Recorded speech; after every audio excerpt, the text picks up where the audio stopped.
Aircraft making a condensation trail is very similar in many ways to when you go outside on a cold day and exhale, you create a condensation trail. That little cloud is a condensation trail. Now, if you take a 2-mile walk on a cold day and you can turn around and you can see your condensation trail tracking all the way back for 2 miles. That's how crazy it is to think that what we're looking in the sky is actually condensation trails. The contrails, not the chemical, the contrails occur because of cold air, minus 30. It takes high altitude, around 30,000 feet plus. There's carbon dioxide and water vapor in that exhaust. That turns to ice crystals, and that's what you see, the white stream behind it. Those white crystals of ice warm up, dissolve, and the smoke goes away. And it never lasts more than a minute. What we're seeing now, and I first could not believe it, and I started looking at the skies, and these are not normal, they're not natural. There's something going on. I don't know who it is or why they're doing it.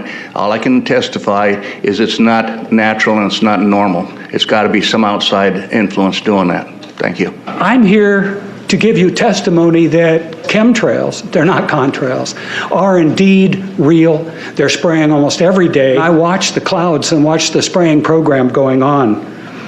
I want to tell you that we're in very great danger from the pollution that's coming down over us. And we've been led astray by the military-industrial complex, and they're responsible for the cloud's creation and weather manipulation programs. They're dark operations. That's why they're not out in the media. I look around and I see people are starting to look up and see this. Many times I've spoken about chemtrails, and I get this blank look on my face. What are you talking about? I'm saying, look up. As a pilot, before I fly, I look up. And so, boy, they're really out there working. When you look up at the sun and you see a white haze, that is aluminum floating in the air right now, and it's coming from the aircraft. There's a huge amount of aluminum being found because these sprays have aluminum, strontium, barium, manganese, and there's a lot of argument that aluminum is very common to be found, but aluminum is only common in a bonded form. It's not common in a free form, and we're finding high rates of free aluminum in the soil, which is not natural. The metal compounds that are being used are environmentally dangerous. We need to be monitoring them. We need to be testing them. Okay, these previous guys, I've watched exactly what they do, and yes, they are correct. I've seen exactly the same stuff, so ditto marks on those. You want some figures? Okay, latest water test, tested the rain. 13,100 micrograms per liter of aluminum in the rain in 2013. Normally, it should be 0. So 13,100 is pretty damn much, folks.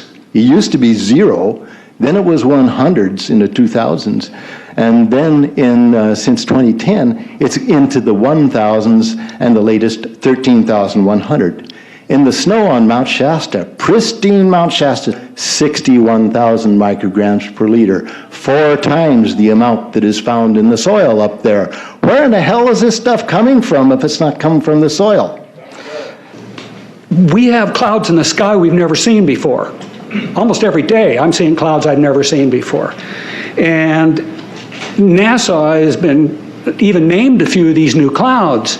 It's really interesting, but NASA is a corporation. I want you to know that. NASA has also conducted a research program in what they call metallized fuels. We're actually putting aluminum oxide right in the fuel because it has 2 atoms of aluminum and 3 atoms of oxygen. So during the combustion process, it releases all that oxygen and dramatically increases efficiency, but it leaves the aluminum in the air.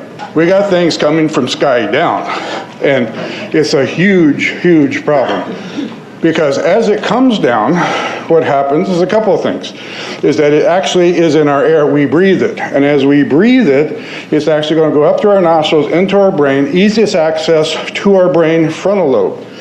The contaminants that have been identified, which already been mentioned, are aluminum. Aluminum is the #1 free radical generator to the brain to cause early apoptosis, which is early death of brain, and it begins to set off the scar tissue, which we call the amygdalin, which is part of the chemical matrix related to Alzheimer's. I'm a neurologist practicing in Reading for 17 years, and in the past 5 years, I've seen the number of patients with Alzheimer's disease, Parkinson's, and other neurodegenerative diseases tremendously increased, almost quadruple.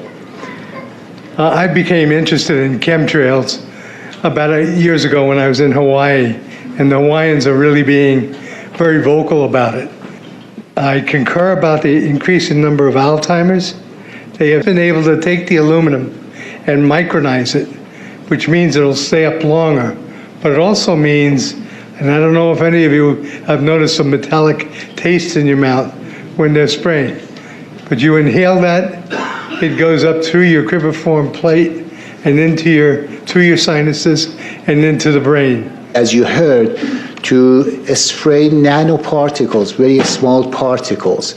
These nanoparticles, they basically trigger a programmed cell death in the brain, and that is the ultimate path we see in Alzheimer's. That's problem number one, because when we look at the Alzheimer issue, we say those are the old. The real problem is, and the real scare I have, is as I am a father of 2, I am a grandfather of 3. So the drama is our children. ADD started in the 70s. Autism was not on the radar. There was no documents, there was no information. It was 1 in 100,000 children.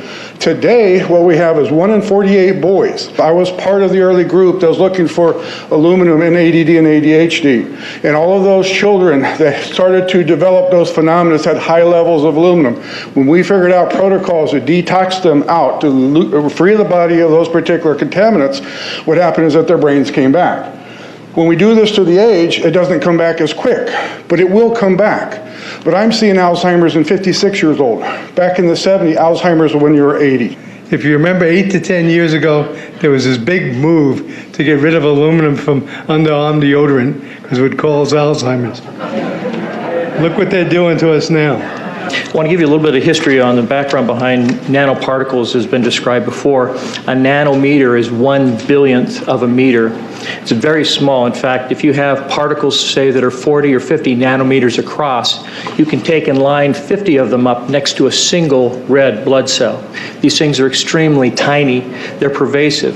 The collapse and decrease of agriculture is something I worry about even more than the previous info about autism and Alzheimer's. Believe me, I'm seriously concerned with what I'm watching.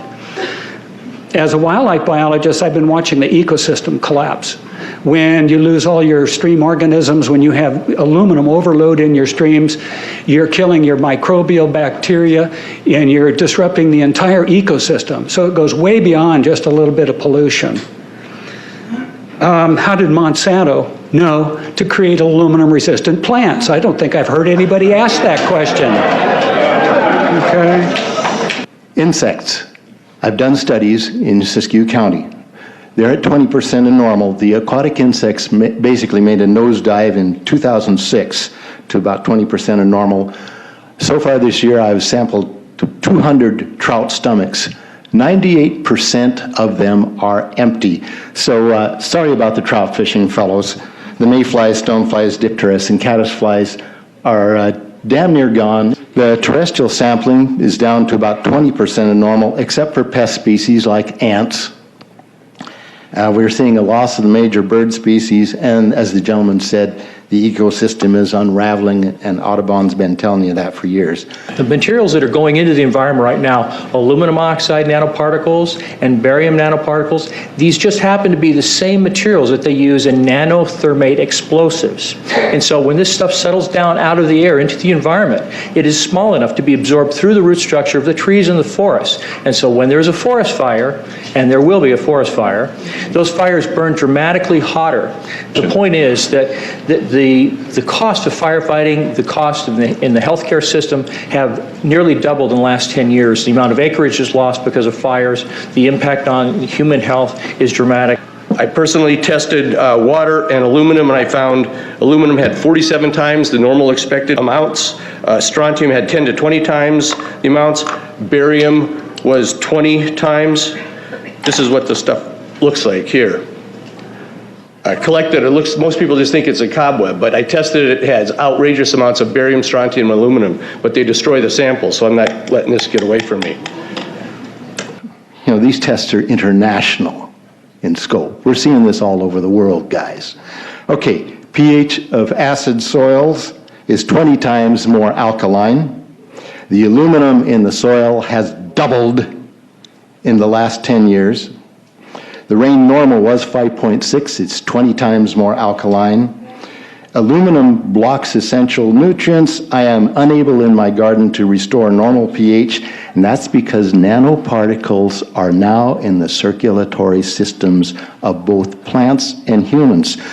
The Air Force conducted a study starting in 1993. It was called In Vitro Toxicity of Aluminum Nanoparticles in Rat Alveolar Macrophages. That's a real fancy way of saying testing the effect of aluminum nanoparticles on the white blood cells in the little air sacs in your lung, the alveoli. And what they found in this 8-year study was that these particles, when you're exposed to them long enough, it suppresses the ability of your white blood cells to defend you from airborne infections coming into your lungs. So it suppresses your immune system. But they also found that these same particles, once they get into your system, they can actually go through the barrier in each one of the cells. They get inside the cells, and these particles can actually suppress the ability of mitochondria, which are in the cells that help to gobble up toxins and things that would be harmful to the nucleus and the reproduction process of the cells in your body. These processes are suppressed, and so essentially by breathing this material in, your immune system is dramatically suppressed. I wrote to the federal government because Air Force wrote a book, and on the first page of the book they say, we're going to control the weather by the year 2025. I asked them, what are they doing spraying these chemicals on the public? I said, there's violation of United States Code 50 USC 1520, which prohibits the American government from experimenting on the US citizens with chemical agents. I said, that law also requires who's ever experimenting, when the federal government does it, that they have to report to Congress within 30 days. They wrote back, they said they don't know what I'm talking about. We have enough evidence that there's this spraying going all over the place. We were warned about the takeover of our freedoms by the military-industrial complex by both Eisenhower and Kennedy. They're gaining traction on us, folks. We are in trouble more than just a spraying program. All I can say is it's about time we get up in arms about this, because it is affecting our health. It's high time that we as citizens of this great country take action. Board of Supervisors in Suffolk County, New York, they outlawed geochemical engineering. Hawaii passed an ordinance prohibiting geochemical engineering. I urge you to bar geoengineering in Shasta County and pass an ordinance. At least ask some damn questions. What the hell is all this aluminum doing here? Why are the trees dying, fishes dying? Why is there Alzheimer and aluminum spiking? And why are these fibers on the ground here in Shasta County? Thank you. Thank you, Mr. Marmon. Today, the Shasta County Board of Supervisors has been the beneficiary of some sincere, passionate, and knowledgeable comments. And I thank you for those. I am in agreement with my colleagues about sending letters and a call for action, but I would hope that we could go a step further. I would like for us to send a copy of this video where all of you spoke today, all 2.5 or 3 hours of this testimony, to be sent to our senators and our U.S. representatives, and also our representatives in the state of California. We'll do that. Let them listen to the passion that came out of this meeting today. Thank you. You have the motion in front of you. I think it's understood. All in favor, say aye. Aye. Any opposition? Motion passes unanimously.